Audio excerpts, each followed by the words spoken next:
Bonjour et bienvenue dans ce nouvel épisode de la série TRS-TRG questions et réponses. Au sommaire de cet épisode, la différence entre TRS et TRG selon la norme NFE 60182, comment le TRG peut corriger une analyse de TRS, que retenir de cet épisode.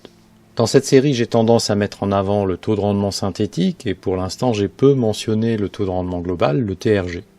Alors dans cet épisode, commençons à explorer à quoi sert le TRG. Et pour ce faire, tournons-nous vers la norme NFE 60182 déjà présentée dans cette série. Le taux de rendement global est le rapport entre le temps utile, celui durant lequel on produit des pièces bonnes, par rapport au temps d'ouverture. La production bonne est donc comparée à la production théoriquement réalisable durant tout le temps d'ouverture de l'atelier.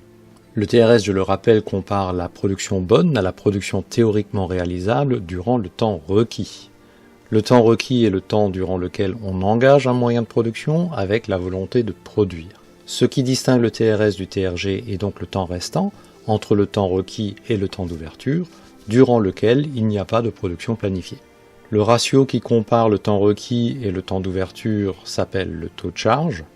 On peut donc dire que le taux de rendement global est égal au taux de rendement synthétique corrigé du taux de charge. En clair, cela signifie que le TRS ne s'intéresse qu'à la performance de la machine, indépendamment de la planification de sa charge, alors que le TRG prend en compte la planification de la charge. Les opérationnels exploitant la machine vont donc se focaliser sur le TRS, mais argumenter que le TRG, montrant par construction une performance plus faible, n'est pas de leur responsabilité car la planification de la charge est habituellement de la responsabilité de l'ordonnancement. Il y a de nombreux leviers opérationnels pour améliorer le TRS, mais guère que le levier de l'ordonnancement ou de la qualité de la planification pour améliorer le taux de charge. Par ailleurs, si l'on ne travaille pas pour constituer du stock et s'il n'y a pas de commande pour charger la machine, une part de la capacité, du temps d'ouverture, restera inexploitée. Voici deux machines strictement identiques, M1 et M2. Elles servent à fabriquer les mêmes pièces et ne fabriquent exclusivement que celles-ci. Le nouveau directeur d'usine, qui est avant tout un commercial, parcourt son tableau de bord mensuel et constate que le TRS de M1 est de 79,6%, alors que celui de M2 est de 98,6%. C'est un écart de performance important, toutes choses égales par ailleurs.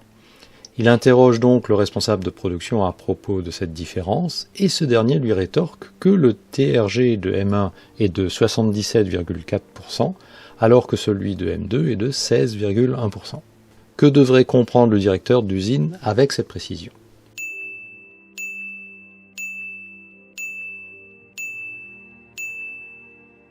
En partant du TRG, on comprend que M1 était beaucoup plus chargé que M2 sur le mois. Cette dernière n'a produit que durant 20% du temps d'ouverture contre 77% pour M1. Ensuite, durant le peu de temps pendant lequel M2 était engagé, elle a eu une performance élevée, supérieure à 98%, contre un peu moins de 80% pour M1.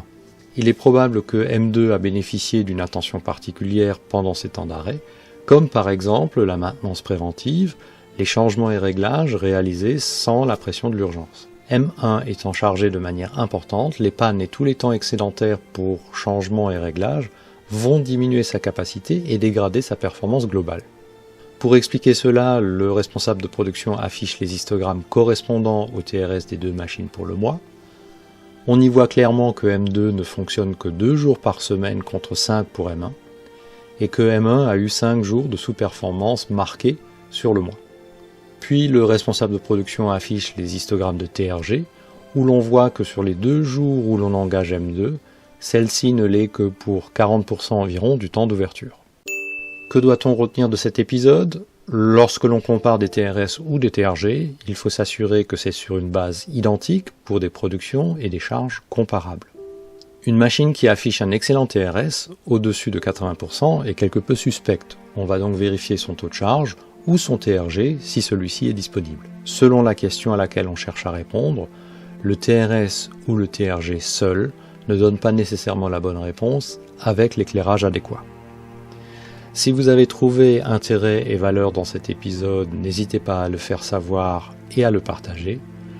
À bientôt sur l'un de mes médias.